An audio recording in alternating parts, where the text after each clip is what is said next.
Hello, everyone. Welcome to this session today, 22nd of September. Here we are at the Universidad de Guanajuato, División de Ciencias Sociales y Humanidades, Campus Guanajuato, Departamento de Lenguas. And today we are very happy and pleased to be here because we have some students that are studying social linguistics and are conducting mini projects about social linguistics topics. And we are very pleased to have with us a guest speaker that is a friend, a colleague that we met during our PhD studies in England. His name is Daniel Morales Hernandez, and he will be talking about language experiences in diaspora across time, Latin Americans in London.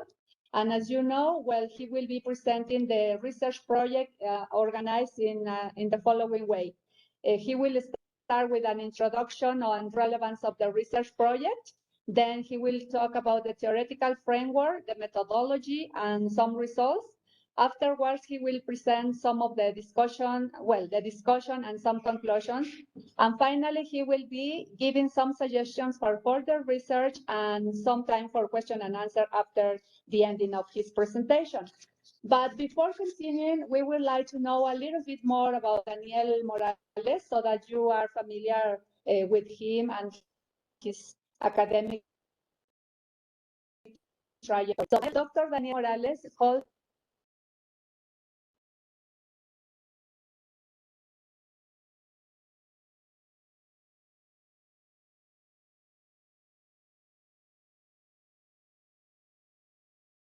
University of Southampton.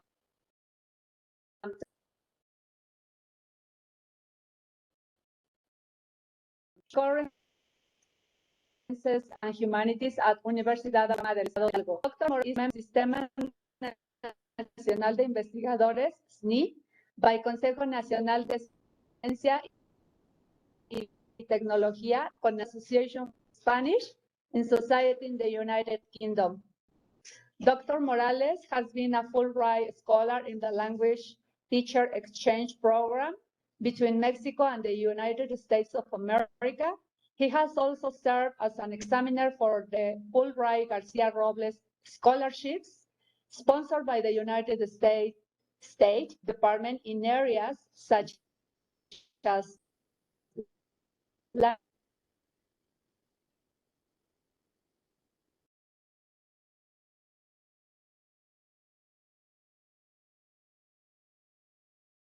citizenship, language and identity, different approaches to narrative, critical discourse studies, ethnography methods, and migration studies.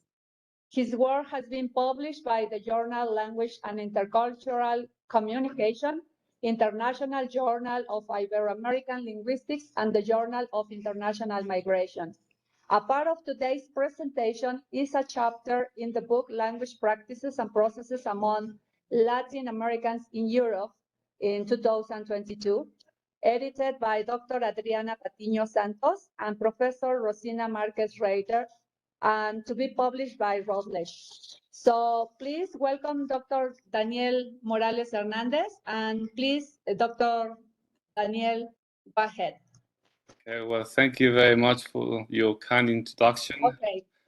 And I'm very happy to be here and there with you to talk about my sociolinguistics-based research that I hope you find relevant and interesting for the projects that you have in mind. So, as in the introduction, it was mentioned that I will talk about language experiences in diaspora across time in the context of Latin American migration to the UK, particularly in London. So if we go to the next slide, perhaps I could refer to the constituent parts of today's presentation in order to give you a better idea. So yeah, as to the introduction, I will talk about basically the context of Latin American migration, making reference to the demographic presence and the migration trajectories of what we now call the Latin American community, particularly in London. Then I will refer to some of the concepts that inform this presentation and this particular paper that are related to both migration policies and language policy concepts as well. Then I will draw your attention to the methodology that has to do with ethnography, life story interviewing, before I move on to the results that will also include kind of narrative inquiry analysis in order to show how dialogically interrelated people's stories, people's discourses are to different political structures in a destination society. And then I will offer a brief discussion, and then towards the end of the presentation, I will offer some recommendations as to what else we can explore in this particular context. So can we go to the next slide, please? Okay, well, thank you. Then as to the introduction, as I said, this has to do with the context of Latin American migration to the UK. Currently, there's an estimate of about 250,000 people of Latin American origin in the UK, of whom 145,000 people of Latin American origin live in London. And an important aspect to understand this type of migration is to locate it in history. For example, this type of migration dates back to the 1970s when Pinochet's dictatorship started in Chile. And many Chilean exiles moved to the UK in that decade, and they were followed by people from Argentina and Uruguay who were escaping political instability and political persecution as well during the same decade. In the 1980s, this type of migration began to diversify as Colombians began to arrive in the UK as refugees, as economic migrants, also escaping economic and political instability and violence in their home countries. And another important decade to understand this type of migration is the 1990s, given that the decline in economy and unemployment in Latin American societies triggered emigration to European countries, one of which was Spain. And here, of course, language played a major role, but also the economic advantages that the country offered many Latin Americans. So the growing economy of Spain in 1995, for example, as well as the increasing labor demand in sectors such as construction, tourism, and domestic work, acted as a major pull migration factor for Latin Americans from different countries, Ecuador, Venezuela, Peru, and Colombia, in both skilled and non-skilled jobs. However, as perhaps you may be aware of this, the economic crisis that hit Spain towards the end of 2008 resulted in high unemployment rates for low and middle skilled workers and loss of work permits that had a major effect on the foreign-born population. In this context, there has been a secondary migration of Bolivians, Peruvians, Colombians, and Ecuadorians from Spain to the UK. So currently, the most representative groups of Latin Americans in the UK are people from Brazil, Colombia, Ecuador, Peru, Venezuela, Bolivia, Mexico, and Chile. Of course, there are some other nationalities as well that are beginning to gain some demographic presence. An important act that is also important to understand the presence of Latin Americans is that they call themselves a Latin American community, even though it evokes certain ideas of homogeneity. It has been an important term to mobilize their needs, their rights, and some political claims that they have. And it has been instrumental for them to obtain recognition as an ethnic group, which has granted them access to services in health services, political representativity as well, and access to education in the different boroughs where they are located. So where are they? Where can we see the presence of Latin Americans in London? Can we go to the next slide, please? Yeah. So here we've got a map of London showing the 32 London boroughs that constitute the city. As you can see, there is a large concentration of Latin American people towards the south and the central part of London, mainly due to job opportunities and the concentration of work in those areas. During my field work, I went to places such as Lambeth, which is towards the south of London, Southwark, which is very close, and some other North London boroughs such as Haringey, Barnet, and Brent. The reason why I went to these places was because they have a history that could allow us to explain the presence of Latin American people in the UK. For example, if we go to the next slide, please. Here we've got, for example, on the top left, a picture of an NGO that is called Casa Latinoamericana, and that is located in the borough of Brent, that is North London. That was founded in the 1990s in order to address the different economic, education, linguistic, and legal needs of the increasing presence of many Latin Americans in London. It still functions as an important NGO that tries to help Latin Americans deal with the regularization, for example, of their migration status. They offer advice as to how to apply for a job, how to prepare their CV, and so on and so forth. So it's a very important place for Latin Americans. The picture below is a picture of a shop that is called The Arches, and that is located in the South Borough of Southwark.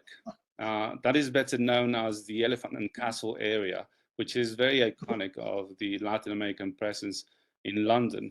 And as you can see, this place shows, in my view, the creativity of people in the sense that it offers a number of different services within one single location. So as you can see, it offers shipping services to Ecuador, but it also houses a dentist office within the same building. At the same time that you find a Colombian restaurant that serves regional food. So it's also a place of congregation for people to socialize, and also a place where people can use Spanish and find out about job opportunities, places to rent, widen the social network. So it's a very important place for the Latin American community. On the right-hand side, we've got two pictures. One is the Brixton Market, and the other one that is below it is called the Irmo. Both are located in the borough of Lambeth, which is still the south part of London. For example, the Brixton Market also contains a number of Latin American-oriented restaurants and businesses. There are Venezuelan restaurants, Mexican restaurants, Chilean businesses as well, Colombian restaurants. And here, as you can see, you see the Las Americas Butchers, right? So that is a place where people sell pork, but not only pork, they also offer money transfer services within the same place. And if, for example, you walked into that place, you'll find out that there's a great deal of creativity as well in terms of the different services they offer. So people may find the selling of arepas, for example, right, from Colombia, and juices, right? They serve breakfast within the same place, right? So there you find very interesting interactions between people from different Latin American countries, people from Colombia, Ecuador, and Venezuela. So very much like the shop in the Arches, this also has a very important social and economic function in terms of, well, where people could find a job, right? And what sort of language they could use in order to communicate. So there, of course, that place it becomes very important. The other place that is called IRMO, that is the Indo-American Refugee Migrant Organization, as I said, is also in Lambeth. That place also has an interesting history because it was founded in the 1980s, and the original name was called Chile Democrático. And as I said in the introduction, this place also tried to address the legal and linguistic and education needs of Chilean exiles and their families when they were escaping Pinochet's dictatorship. But in 2000, the place changed the name to what is currently known as Irmo. And this is one of the places where I contacted one of the participants whose voice I will include in this presentation. And I met him when he was trying to look for information about how to get a job, where to get a job, how to learn English as well, because IRMO, as well as Casa Latinoamericana, offers some language courses for people who can't speak English, right? So these places are instrumental for the material lives of Latin American people. So can we go to the next slide, please? Yes.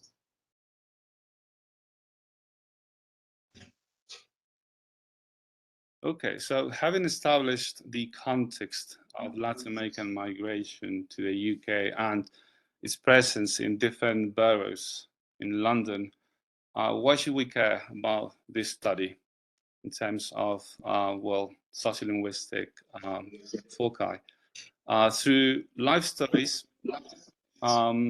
we could actually explore the political structures in a destination society from an endemic perspective, that is, from the perspective of the participants.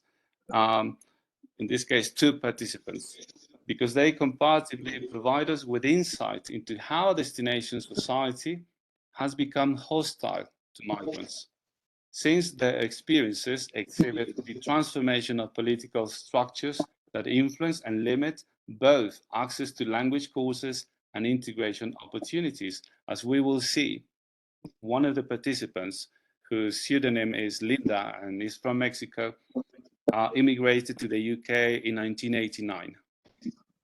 When less hostile migration policies were implemented, and she was able to have access to formal language education courses conducive to socioeconomic mobility and integration.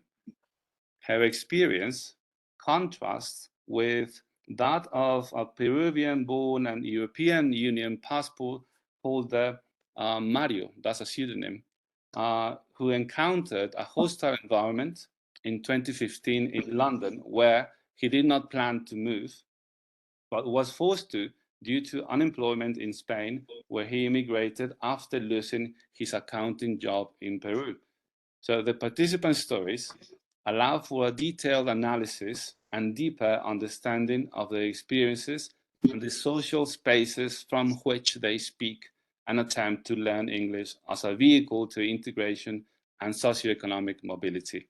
So in this light, this study attempts to contribute to sociolinguistic studies of mobility that is characterized by instability and language regimes in a context of onward precarity and hostility towards migrants. This study also attempts to make a contribution to previous studies that have concentrated on Latin Americans' diversity and situations of marginalizations, their ideologies, the linguistic landscape in places where they have concentrated.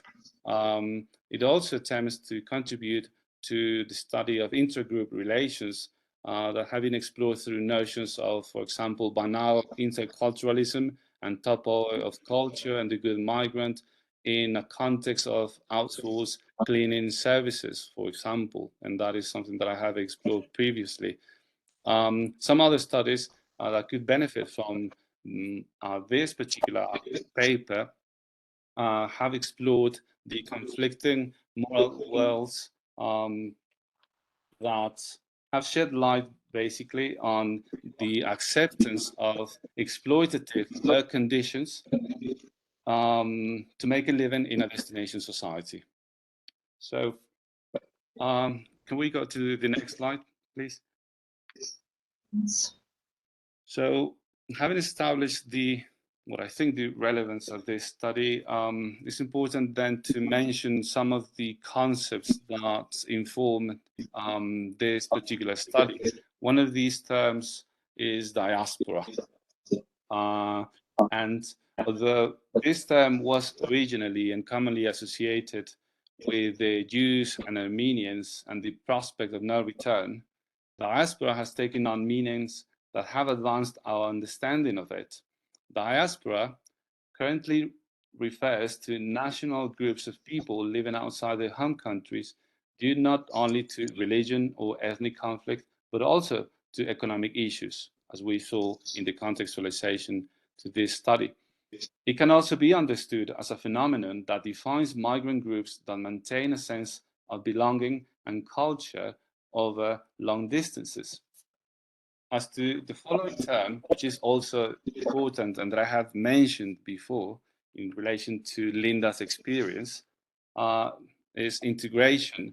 And this refers to a multi-level process of interaction between migrants and the individuals and institutions of the receiving society that facilitate economic, social, cultural, and civic participation and an inclusive sense of belonging at the national and local level.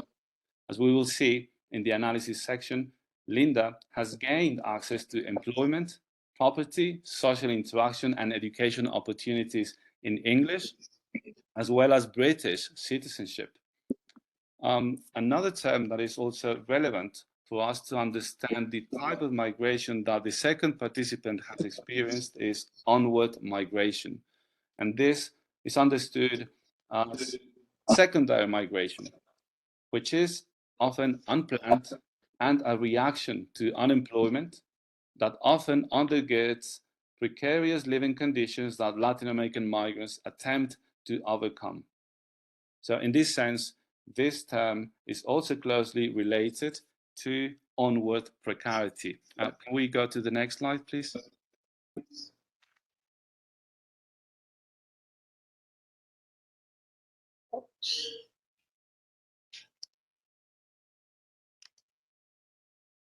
That one? Yeah, that's it. Yeah, thank you. So onward precarity refers to how onward migrants negotiate multiple migration and labor regimes transnationally across borders in conditions of precarity, in fractal rather than linear ways. Okay, so this term allows us to capture the intersections between multiple precarities that migrants experience as they move through different structural contexts across the world, that is from origin, transition, and final destination countries over time. And this type of interpretation becomes also very important when we situate it within a hostile environment. What do I mean by a hostile environment? This refers to a complex web of regulations, rules, exclusions, and addenda around the eligibility of migrants to a range of public services and benefits. In other words, these are tougher immigration rules that began to be documented in 1996, when there was an imposition of fines on employers hiring migrants unauthorized to work.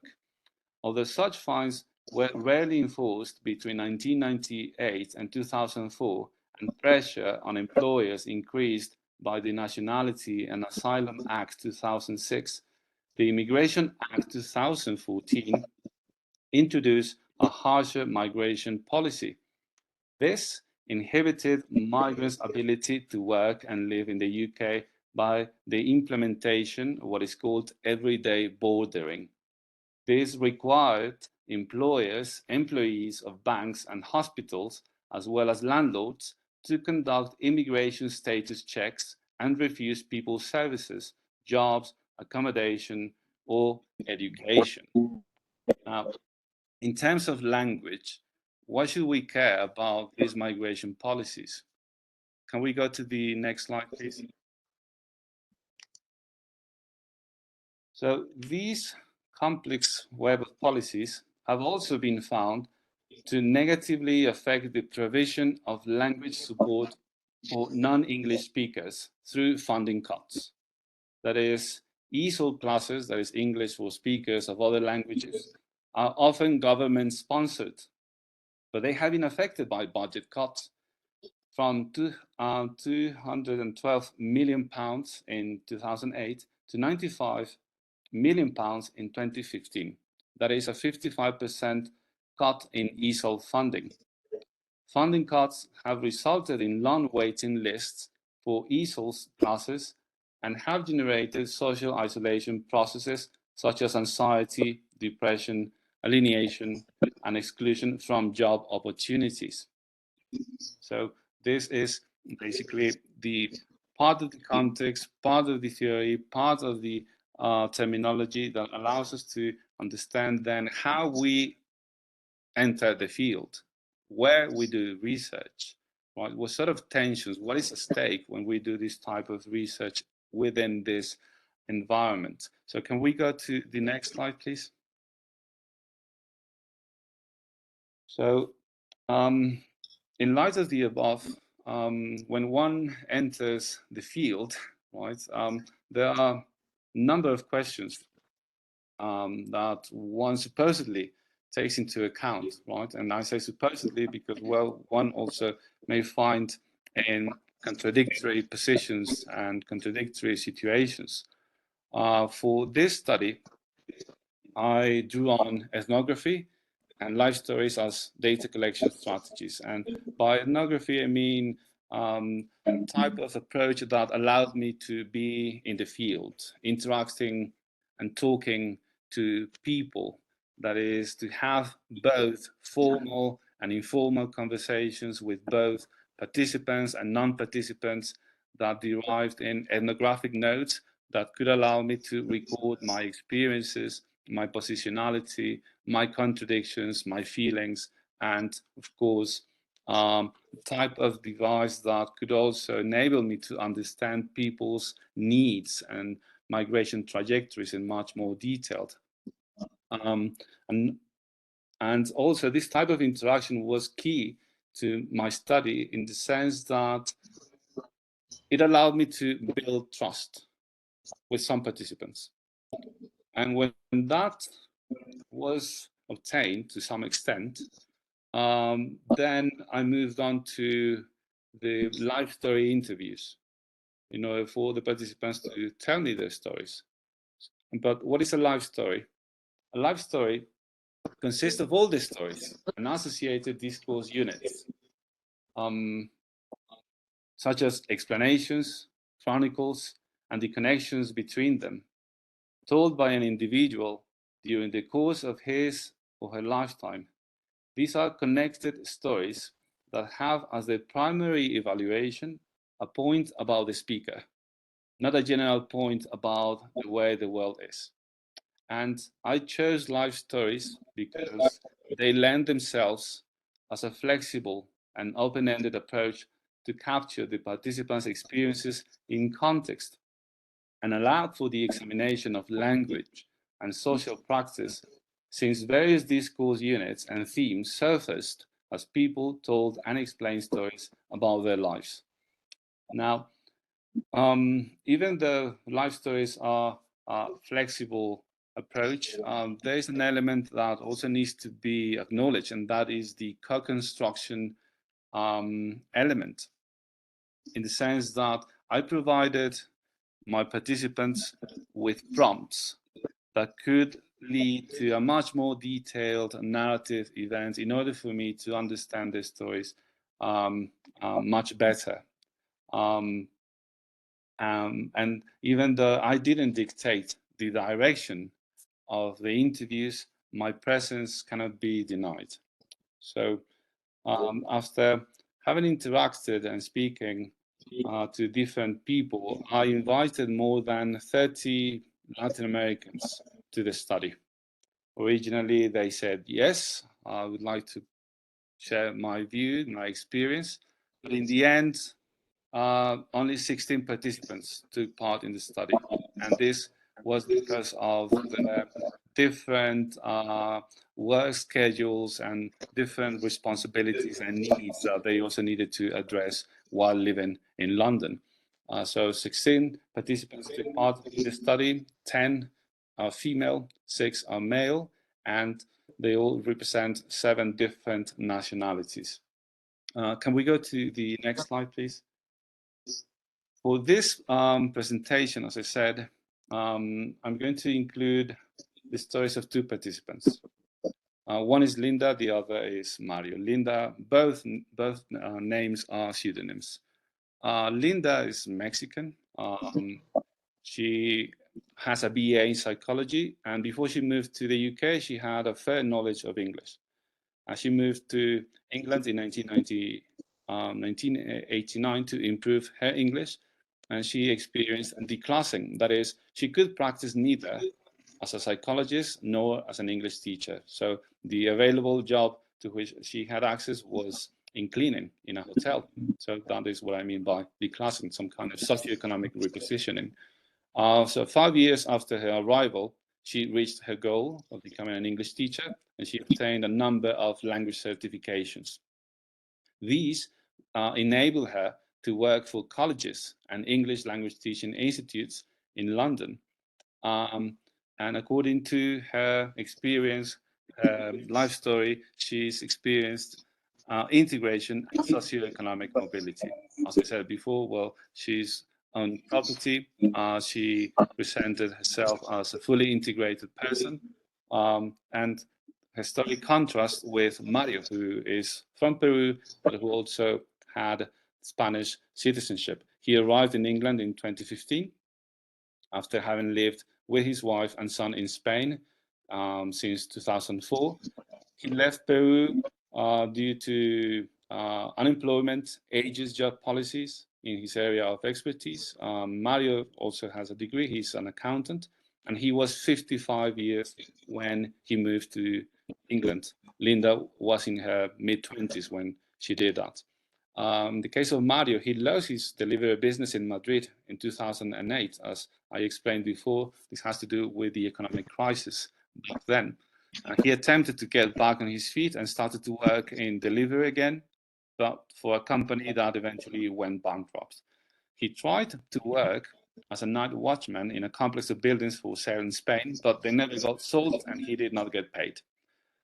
Then his option was onward migration, and he moved to the UK with no knowledge of English, with no social context. He moved to that country looking for a job, and at the time of the interview and fieldwork, he shared a flat with 4 more Latin American people who also worked in the service sector. So, having said this, can we go to the next slide, please? I'm going to use also life stories in an analytical way, not only as a data collection strategy, but also as a way to understand people's trajectories. And I will treat life stories as big stories. Big stories refer to narratives that are often derived from interviews, such as life stories, that entail a significant measure of reflection on either an event or experience, a significant portion of life, or the whole of it. So big stories also take into account a retrospective element, since it is interwoven in the fabric of human experience, in this case, the migration experience, in the sense that it allows individuals to reflect and make sense of distant and recent past experiences in the here and now. A salient feature of big stories is an experience-centered approach that is also interpretative, it is subjective, and particularistic, that seeks to bring to the fore individuals' voices to be heard. Both Linda's and Mario's big stories are illustrative of the way they reflect and account for their own migration experiences and access to language courses located and produced in a larger, contrasting sociopolitical environment that both shapes and is shaped by them. So, can we move on to the next slide, please?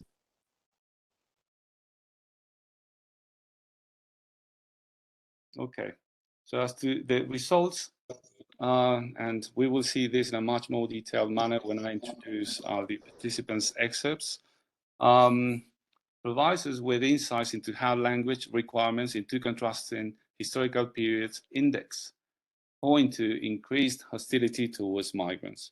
As I said, when Linda, who arrived in the late 1980s, was able to work as an undocumented worker. She did work as an undocumented worker and as a hotel maid.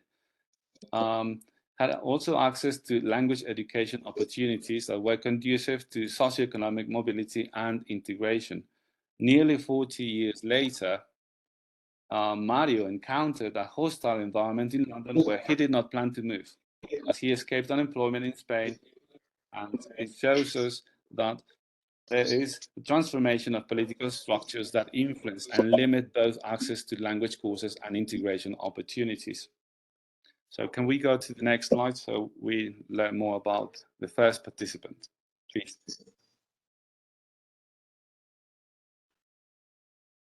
Okay, so here we've got Linda, and as Linda narrates her life story, she referred to her experience working in a hotel as a hotel maid and undocumented worker. That was one of the first available jobs that she even did until 1994. In this excerpt, Linda describes her experience working as a hotel maid who received a low salary for working all days of the week at a time that predates the passing of the 1998 National Minimum Wage Act that led to the introduction of a £3.60 per hour rate in April 1999. By voicing her boss's order, Linda indexes various scales, a local one, an institutional one, and a social one. At the local scale, she voices her boss's utterances that functions as a warning of the future presence of immigration officers in Linda's worksite. At the institutional scale, she indexes wider practices of collusion between employers and authorities as she conveys the idea that immigration officers turned a blind eye to undocumented migration at the time.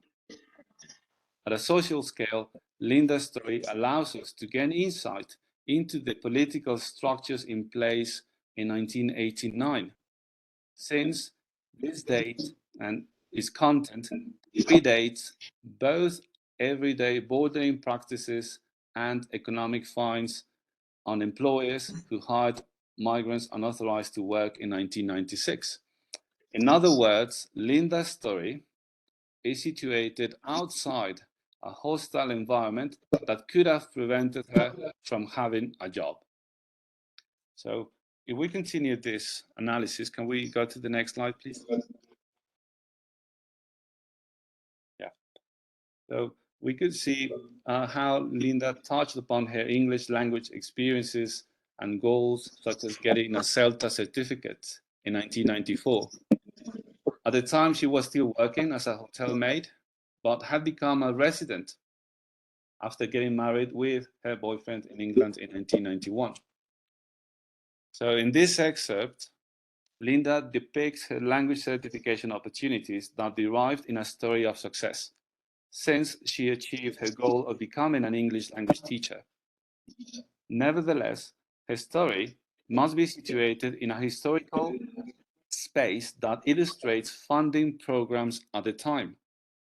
The college where Linda's English was certified generated its income from funds provided by the Royal Borough, that was 154%, and the Further Education Funding Council, that was 58%.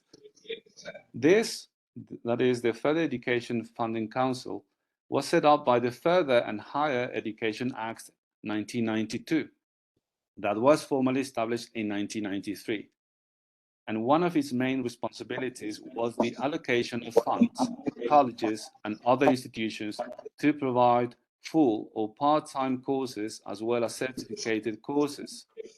The Further Education Funding Council was abolished in 2001 and was replaced by the Learning and Skills Council, which was then abolished in 2010. when the UK government began an austerity program that also entailed cuts to government funding to ESOL. In this light, Linda's story indexes institutional structures that contributed to the creation of language education opportunities conducive to her experience of socioeconomic mobility. Her story should also be situated within a less hostile environment that has gradually created barriers to English classes and services, as we will see in the case of Mario. So can we move to the next slide, please? Okay, so Mario encountered a number of communication challenges that contributed to a sense of loneliness and limited his social and language interaction opportunities. He described himself as the type of person who likes going into the shop and striking up a conversation with people, activities that he could no longer perform. So in this excerpt, Mario provides a depiction in which his linguistic reality contrasts with the aspirational. This is a desire that Mario stresses as a basic human need by equating the ability to speak English with the natural ability of breathing, whose absence causes anxiety and despair. I need it like I need the air to breathe, he said. This is a socially relevant simile interwoven in the fabric of human experience, given that it brings us closer to Mario's feelings of frustration, since it depicts an experience of silencing that further exacerbates his social marginalization. I don't even know how to approach people, he said. Thus, Mario's description of his inability to speak English, to interact with and communicate his ideas to people reflects that not only does it constrain his social agency, but illustrates an experience of onward precarity contextualized in a hostile environment that we can follow up in the next slide. Can we move on to the next slide, please? Okay. So in this account, Mario describes the job opportunities that he could explore if he spoke English. That, as he implies, could enable him to earn more than £6. This amount of money to which Mario refers was close to the £6.70 statutory hourly rate set by the government in 2015. And speaking English may not guarantee a higher salary. His story, nevertheless, sheds light on the unfamiliarity of current pay rates due to his limited knowledge of English that many other non-English speaking Latin Americans also face, and that affect their job insertion and integration opportunities. These integration opportunities should also be understood in conjunction with a set of integration policies, which do not prioritize newly arrived migrants' language needs, despite the fact that they need access to information about jobs. So in order to overcome his limited knowledge of English, Mario had begun to learn English on his own by watching YouTube videos and intended to attend English classes offered by the NGO where we met. That was IRMO, as I said at the beginning of the presentation. And that relied on volunteer work. So in this context, his language learning needs also exhibit changing political structures and a hostile environment against migrants. That is, NGOs have taken on the provision of public services that were previously state-run, and that denote a neoliberal regime of cutbacks in government spending on education and ESOL classes. These were affected, as we said before, budget cuts that coincided with austerity measures under the conservative-dominated coalition government in 2010. So NGOs have attempted to address language barriers faced by Latin Americans such as Mario by drawing on volunteer language skills and staff that deal with a high demand for classes that they cannot fully address due to a lack of resources, funding, and trained teachers. So in addition, Mario's language learning opportunities are also affected by the nature of jobs to which he has had access. Mario had done 2 different jobs, one of which was a kitchen assistant, and this required Mario to work from 2 o'clock in the afternoon to past midnight, since he had to clean up the kitchen of the restaurant that closed at 10:30. The second job was as a late shift cleaner, which he obtained through the two Ecuadorian immigrants living in the same flat as Mario, and whose jobs were located in the same service sector. He quit both jobs due to the long hours and exploitative conditions in which he was forced to work, and in this context, learning English is an intricate process. It interacts with access to networks and information about where Mario could find a job where he had limited English language opportunities. So as Mario continues to tell his story, can we move to the next slide, please?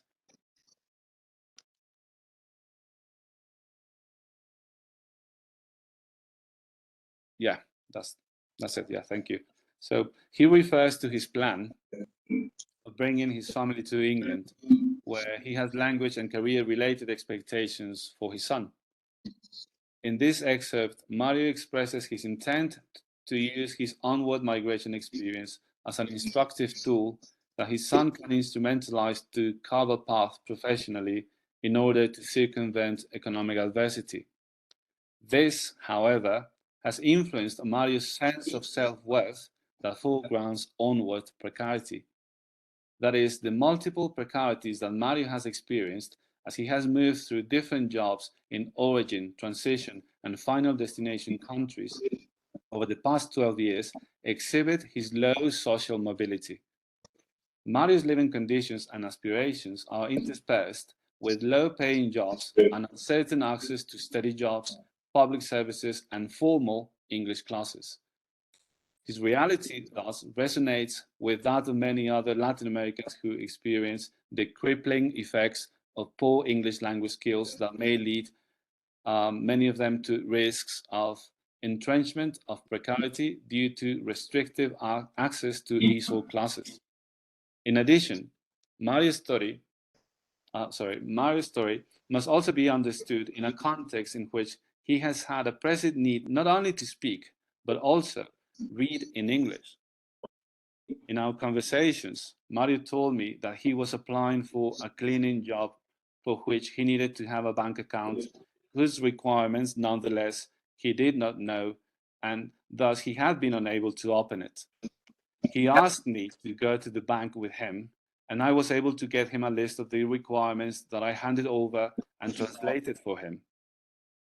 Mario wrote the Spanish translations next to the English words, but he constantly asked me whether he had made a mistake by misplacing one of the translations.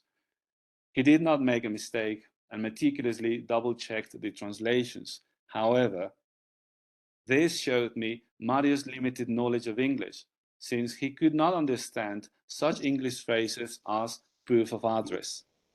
As other studies have documented, many Latin American migrants are unable to understand a payslip or make a telephone call, which creates barriers to social mobility and inclusion in England. In this light, Mario's story is dialogically constituted with the historical political context in which he arrived to a destination society whose institutional structures differ from those experienced by Linda. His story illustrates onward precarity in a hostile environment in that his need to leave Peru and then escape unemployment in Spain results in further marginalization in England. Okay, so can we move on to the next slide, please?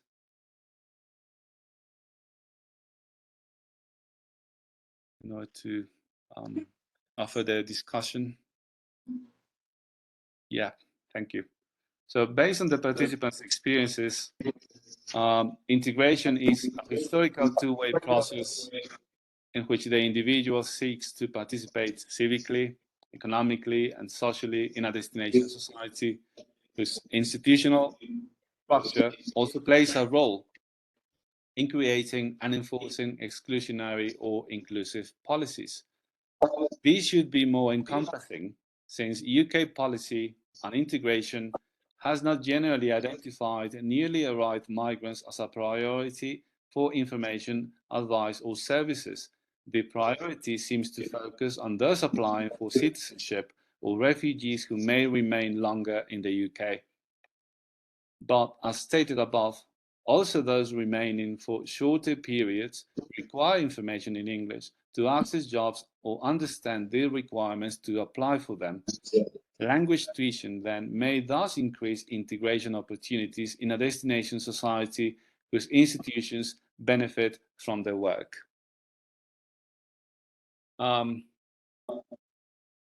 So how Linda and Mario account for the realities, foregrounds, and environment of social and political antagonisms in a destination society. That is, the complex web of policies that institutionally organize social and linguistic exclusion impact people's material living conditions. It is evident in the economic insecurity and instability with which many migrants grapple. The aim is to be tough by the creation of austerity measures and budget cuts that interact with the everyday bordering practices that regulate the experience of everyday life.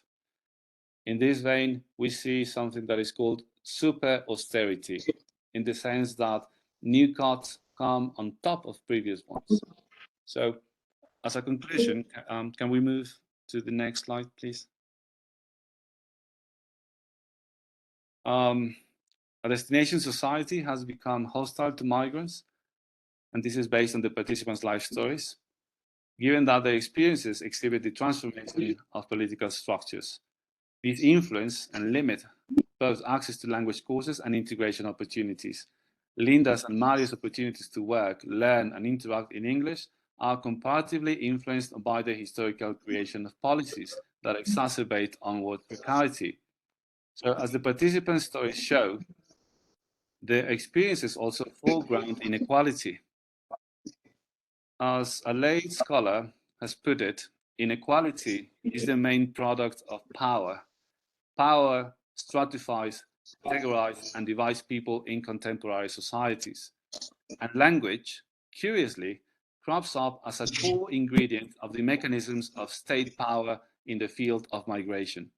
In the context of this study, state power limits access to formal language learning opportunities, which should be made available to those facing low social mobility. So, in this context, I think it is worth exploring language classes in Latin American-oriented NGOs through ethnographic approaches. That is, who is behind the provision of ESOL classes to migrants? What sort of funding are NGOs having access to? And what sort of ideologies are also perhaps being mobilized through within, either consciously or unconsciously, to the provision of language classes in these contexts? Another, I think, important recommendation for understanding the need and the creation of a nation state in a destination society is to explore discursive exploration of the intersection between racial, linguistic, and economic ideologies in situ, as well as documents shedding light on micro, meso, and macro scales of language policy. And these are closely interrelated aspects to identity and identity construction, identity attributions, with migrants' language needs and identity construction processes, given that they could allow us to understand who is entitled to have access to certain services and certain language classes as well. So I think that's the final part of the presentation.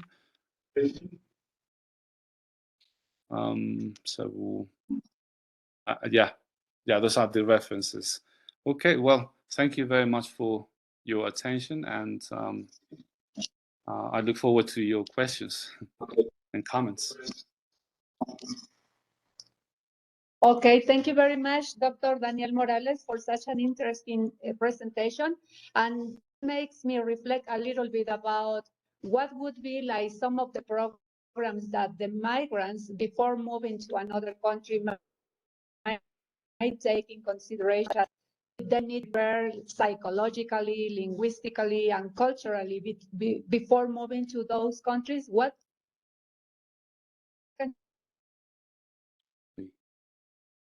you?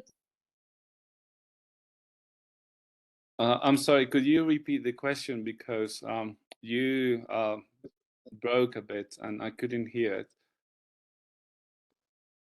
Yes, yes, of course. I was saying that this is a topic that is really interesting, especially because now we have many people who are migrating from Latin America to Mexico, for example, as well, to other countries.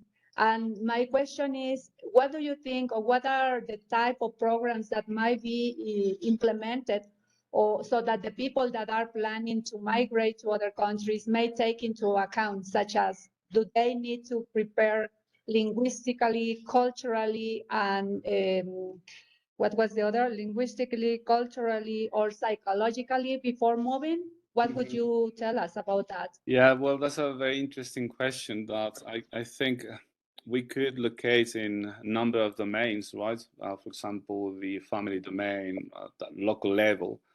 When people decide to migrate to another country, I think it is important, yeah, to have knowledge of the language that is spoken in that destination society, because it could allow people, number of interaction opportunities in their new society.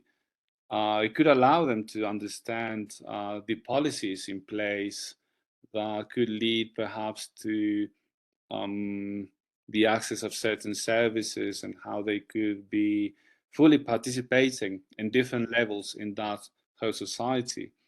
So yeah, I definitely, that's important. But I think this type of linguistic awareness and training that people could have also, takes place in a socio-political and economic environment. And as we know, well, Latin American societies are structurally unequal. Not everyone has access to the same resources, to the same type of education, to the same degrees of formality of education. Some people learn English on their own, as the case of Mario. He was trying to learn English on his own, and that could also, yes, be useful. Yeah. Where exactly, I think we need to observe that. But that could also entail some other challenges, in the sense that, well, he is not learning the language, properly, as some social ideologies circulate as well, and that could perhaps carry some kind of stigmatization, in the sense that migrants don't learn the language well, right? So I think that there are, well, many implications in deciding to migrate, or being forced to migrate, right? So Okay. Okay, thank you very much, Dr. Daniel Morales. And now, well, we have many questions here from the students. I will read some of them for you, because they send us these questions. So the first one is by Reina Alejandra. Is a student. She's a student, and she is asking, how does language affect our identity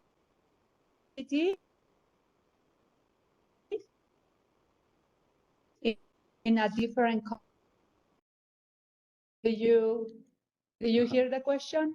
yeah, so just let me repeat it, so I can be sure that I understood it. So how is language related to identity, and how this changes in a different country? How does language affect our identity in a different country, when you are in a different country? Yeah, well, that's a very difficult question to answer, I think, because I think we need to establish what we understand by identity and its relationship with language. Both, I think, are intrinsically related. So when one person speaks a language, perhaps a particular type of identity may come forth. How a person positions him or herself in a particular context is also important to take into account. but also identities attributed by other sectors of society. You know, the accent that you have when speaking either your first or second language is also an act of identity. That comes with certain characterizations, social characterizations, in the sense that, well, perhaps this is a highly proficient speaker or a not highly proficient speaker, right? Because he doesn't have the right accent. So that could be one aspect of identity to explore.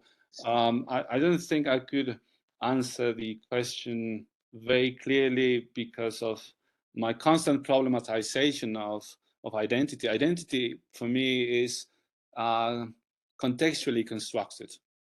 So in our destination society, perhaps my identity as a second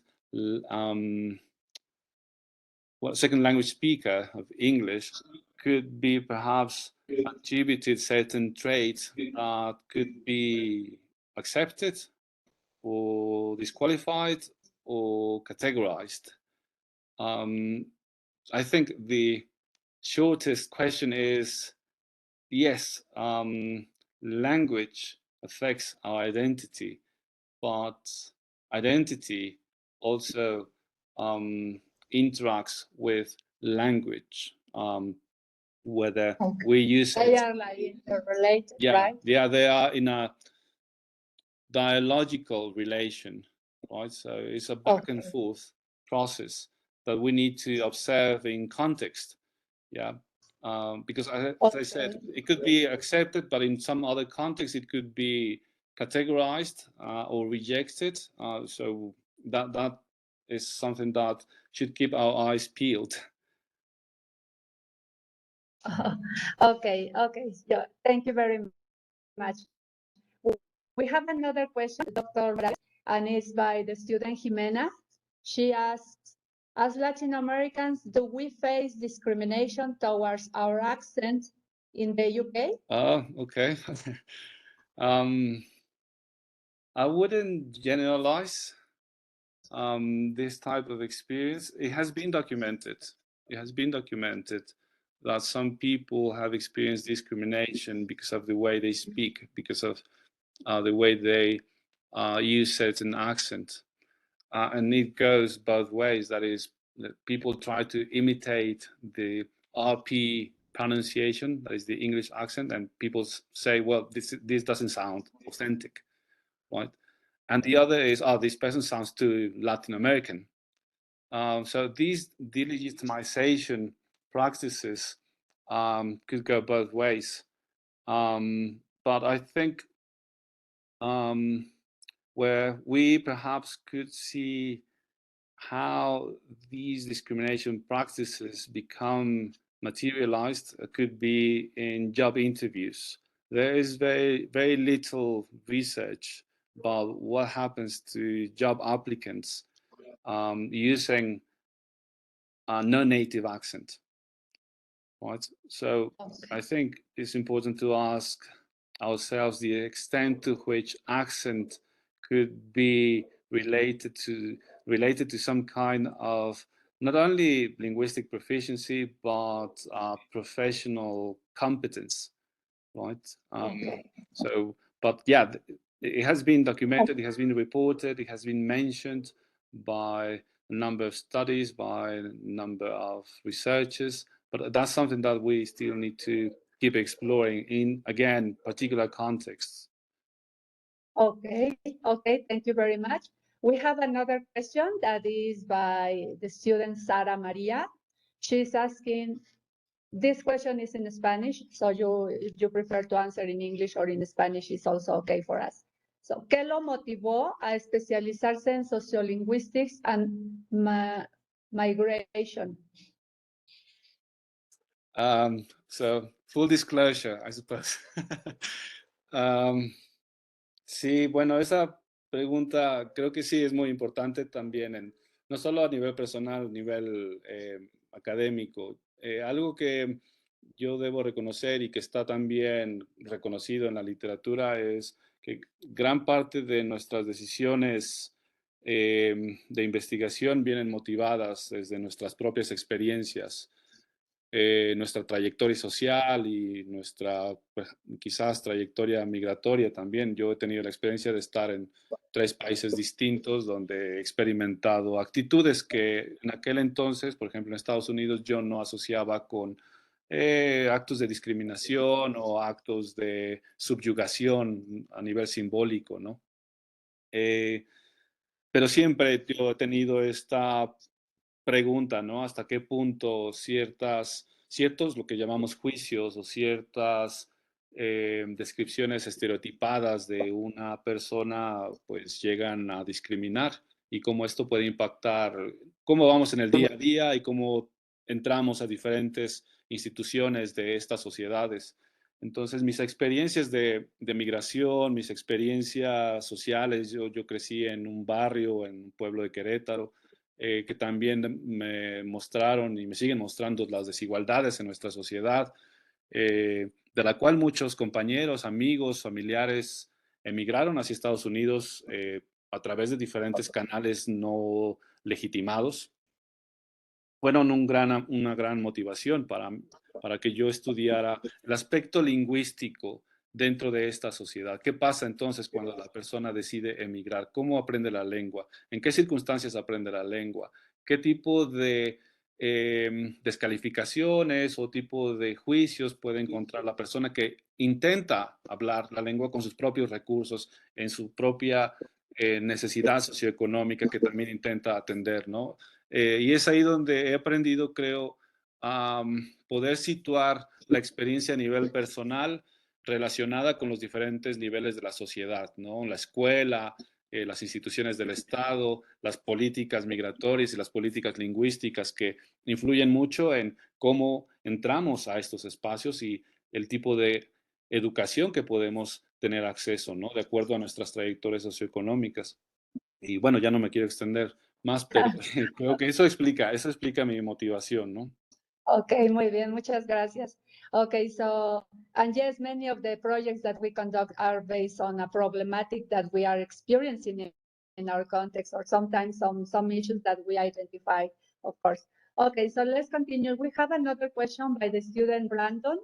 And Brandon is asking, how do migrants learn new languages and how does it socially impact their mentality? I think their way of thinking or their mind. How do they learn a new language? Well, in the context that we are talking about, I think, again, we need to situate these language learning experiences in particular historical times. In the context of the UK, for example, the government provided many Latin American migrants with English language classes. That was from the 1960s towards the mid 1990s. So many Latin American migrants did have access to ESOL classes. Many of those people were people from Colombia.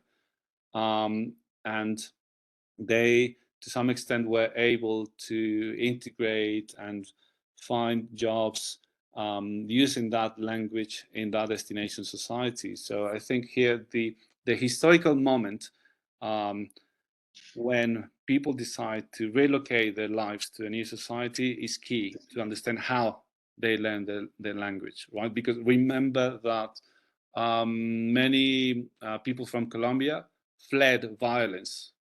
Back then, Colombia was in chaos, a lot of violence, everything, affected by the war on drugs and so on and so forth. So people left basically without premeditated plan, right? And moved to England, and they had access to English classes. So locating these experiences in time within political structures is important, right? In order to provide a much more context-based and context-sensitive explanation of how this happens.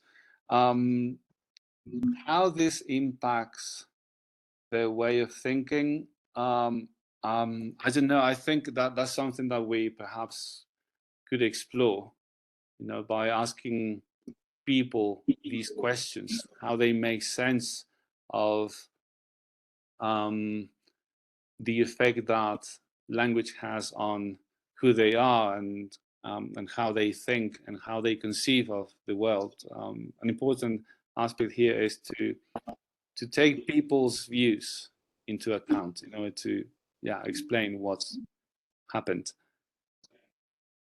Okay, so it's a topic for further research or a suggestion for our students to start on that project, right? Thank you very much, Dr. Morales. We have another question by the student Diana, and she's asking, how is it to take part? This is a little bit related to scholarships. It says, how is it to take part in a scholarship program? I would say it's interesting, and if you have the chance to apply for scholarship, go for it.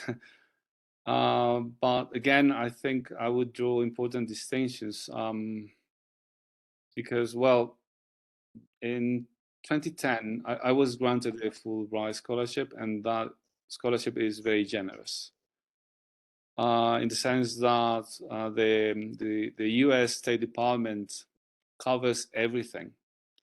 The visa application process, the plane tickets, the relocation expenses, the fees for training programs one may be interested in once one is in that country.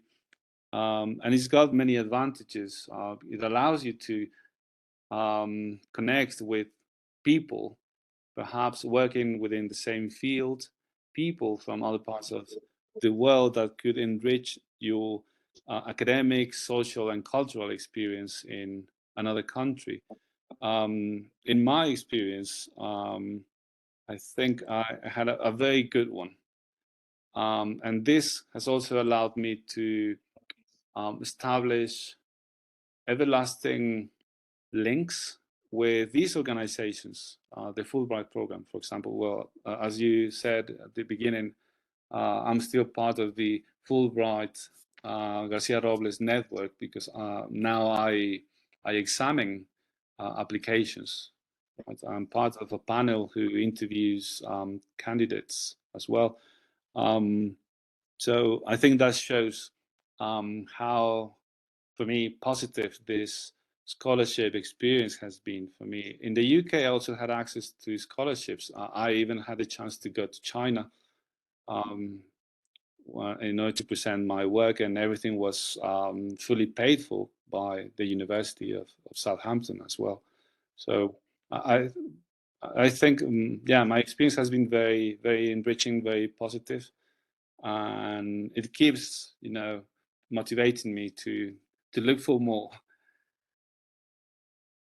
Okay, thank you very much. So the suggestion is like to explore and find different options and try to apply for them and be positive, right? So that they be so that they get the scholarship. So we have another question, Dr. Morales, by Axel, the student Axel. He asks, which are the most common cultural shocks, I suppose, that you have experienced? Well, being out of place, I think that has been the most meaningful culture shock for me in the different places where I've been. Being out of place, in the sense that, yes, I'm in a new society, I'm doing my work, I'm functioning, I think, in that society, but somehow I feel some kind of disconnect between my reality and what that society could offer, and a way perhaps of tackling this was to stay open, try to communicate with people, try to express how you feel. That perhaps could be a bit challenging for some people, given that they won't open up. But for me, it worked. Being open in the sense that, yes, I expressed how I felt. I heard people's views and suggestions as to how I could make sense of my stay and my time in new places. But that also, I think, needs to be understood within the length of one stay. In the UK, for example, I don't think I experienced that much, and that had to do with the relative stability that I had in terms of economic stability, academic stability, the support that I had from the university and some other friends like the Mexican Student Society and so on and so forth. Yeah. Okay, thank you very much. So we can say that you are fortunate and that not many of us have been very good experiences sometimes when we are in another country. But okay, thank you very much again. We have another question, Dr. Morales, and it's by the student Mariana. She's asking, did you experience any unpleasant situation while doing this research? Many unpleasant situations. Okay, one of tell which, us a little bit. sure, yeah, sure. So we don't want to scare the students while conducting research. So try to inspire them. Well, yeah, no, but I think this type of experience that I'm about to tell you has to do with how you enter the field when you try to establish contact with people and approach them and invite them to your study. For example, when I first started exploring different places in London where Latin Americans got together for a number of reasons, I became aware of my male identity, my sort of macho identity, that I wasn't aware of. Because when I spoke to an NGO manager, this NGO is called LAWS, the Latin American Women's Rights Organization. And I approached the manager to ask for access, to get in touch with people. And she said, yeah, I could put you in touch with people, but most of the people that I work with are women who have experienced domestic violence. And your presence as a male Latin American researcher, well, could be threatening for them. Yeah. So we need to know more about you. We need to know more about your project. We need to know where you come from. We need to know what intention your study, is after. So in this case, gender identities are very important to take into account in order for us not to take anything for granted, and how we ask for access and how we try to approach people. This was the initial unpleasant experience because I couldn't approach people just like that, given that I was absolutely ignorant of the migration and social trajectories and the experiences of violence.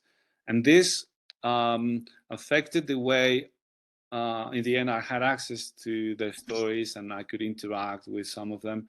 But this experience affected the way I asked questions to my participants, because I didn't know whether my question could have been dangerous or could open, old wounds. So there I was a listener, and I tried to be sympathetic to the way they told me their stories. My role wasn't absolutely passive in that sense, because I wasn't just listening. My presence had already been established as a potential threat for Latin American women, right? And I didn't know how to deal with that, so that was unpleasant, and that, I think, revealed my sense of inadequacy as well. So it's not only about research, it's about people. Okay, thank you very much, Dr. Daniel. We have another question, two more, and then we will continue. Okay, so it's by the student Ursula. She's asking, is it difficult to keep our mother tongue alive when we migrate? It depends, I think. It depends on the places where you relocate your lives and the places where you have access to certain social networks, the contacts, the relationships, the friendships that you may build in that new society are crucial for keeping, preserving your mother tongue. So not everyone, for example, that has immigrated to the UK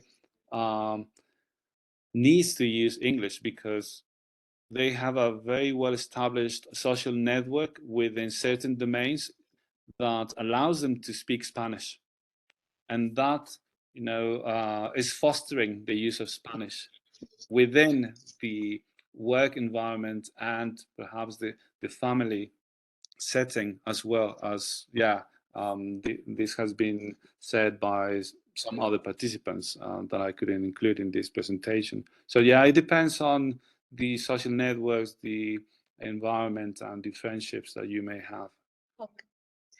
Okay, thank you very much. One more. How the migration affects the use of a language, and it is referring to how the migrants have to leave their language and learn in a new one. I think that is quite related to the previous one. Yeah, that's closely related to the previous one, and perhaps here I would add perhaps a reflection upon how a language could be preserved or passed down generation by generation. For example, I think the example of many Mexican migrants living in the US is a case in point, in the sense that, the first generation usually speaks language, the second generation are usually speaks both languages, they become bilingual, and in the third generation, according to some studies conducted by, for example, Jennifer Lehman, usually speaks one language, and that is English. That is something that is also needs to be understood within a political environment, a socio-political environment, considering some assimilationist policies in place in the US. So if you are there, you need to, or you have to, speak English. Right. The same could be explored in England, because that is also been documented. So yeah, I think that could allow us to understand whether a language could be preserved, could be fostered. Okay, thank you very much. We have two more questions, but we still have just 8 minutes. So probably you can give us a very brief answer for those. I will ask you, the first one is by the student Reyes. He asks, how does Latin Americans involve and develop in the UK? Latin Americans involved in the study, or?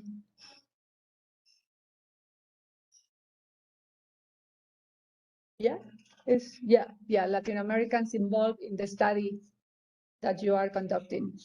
How these Latin Americans involve and develop in the UK? The ones that are in your study, I think. I don't think I fully understand the question.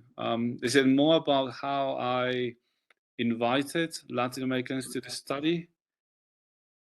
Okay, wait a second. Okay, Reyes, can you tell us a little bit what you want to ask? Or we ask another one?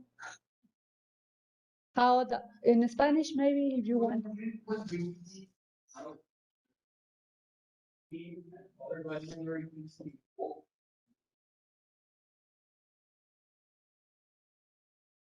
Yeah, well, how does Latin Americans got involved in the study of the Dr. Daniel?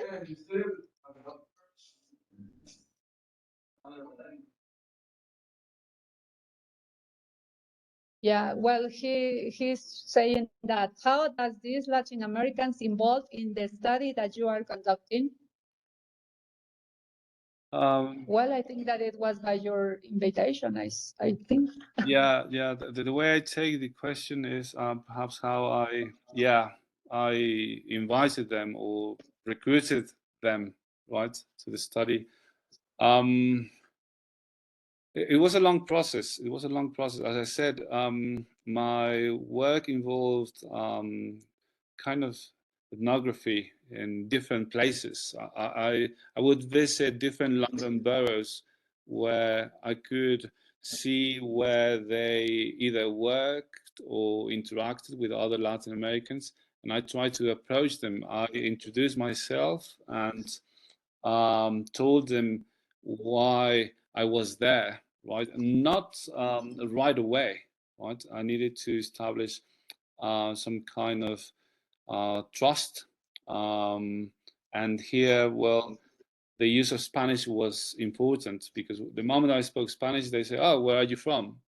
Right? And I said, "Oh, I'm from Mexico." And then we started talking about Mexico, and this conversation led to other topics and the reason why I was there, and so on and so forth.